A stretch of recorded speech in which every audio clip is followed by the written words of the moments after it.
Hello, everybody. Santa here, ready for another story. And today is day 14. Now, let's take a look at this wonderful advent calendar and see if we can find day 14. Look on the inside. Wonderful, wonderful. It's under a door with a little reindeer.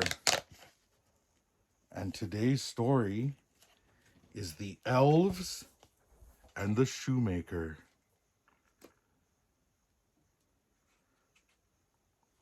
Once there was a famous shoemaker. Lords and ladies loved his beautiful boots, and even kings wore his slippers. But now the shoemaker was old. He had aches and pains from sewing and stitching. No one wanted to buy his shoes or his boots any more. All day long his shop sat silent and empty.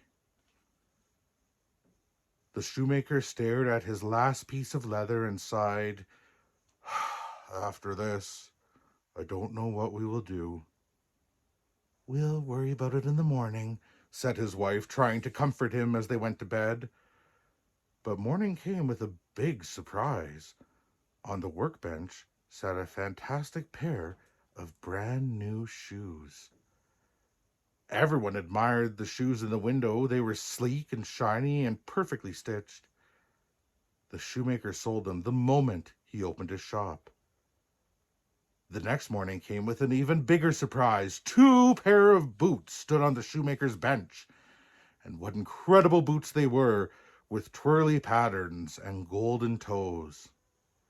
The shoemaker sold them in seconds. "Oh my," said a customer, "never have I seen such elegant boots." "Heavens," gasped another, "just look at those laces and handsome high heels." This strange shoe magic continued for weeks. Every morning when the shoemaker woke, there on his workbench were more fabulous shoes. And every day they were finer than the last. They had shiny buckles and twirly ribbons, and pretty bows tied in leather and lace. Word spread, "The shoemaker is back to his best." People came from far and wide to buy his splendid shoes. But the shoemaker felt strange about this change of fortune. He knew that his shoes were not really his shoes at all. "Let's hide in the workshop tonight," he said to his wife. "We'll see who is making all these wonderful new shoes." That night, the shoe shop door opened with a quiet creak. 2 shadows flitted through the silvery moonlight, and soft feet padded across the floor. 2 tiny creatures in raggedy clothes sprang onto the workbench. They were giggling and grinning and dancing and singing. "Elves?" thought the shoemaker. Smiling and singing, the elves got set to work, hammering heels, stitching leather, and making fluffy pom-poms. By the first light of morning, the latest pair of shoes was finished, and the cheery little elves scampered away. The shoemaker gasped, and his wife clasped her hands. "What magical creatures," she said. "We must repay their kindness," the shoemaker said, "but what can I make for an elf?"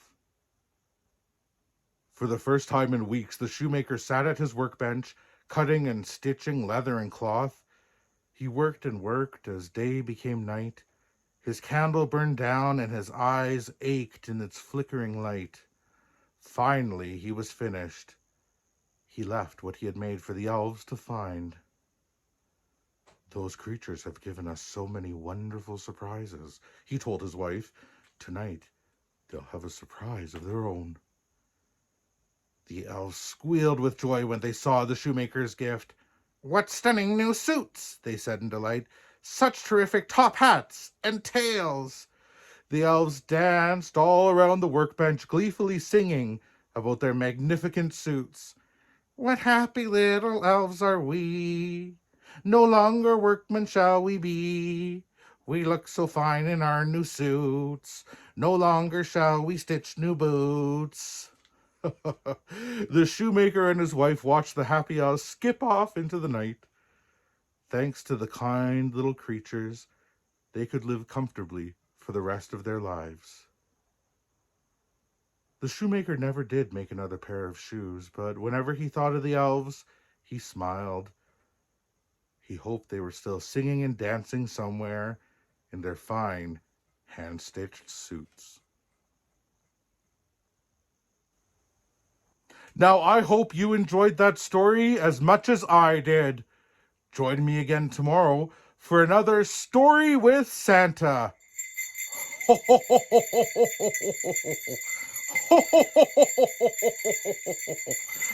Merry Christmas!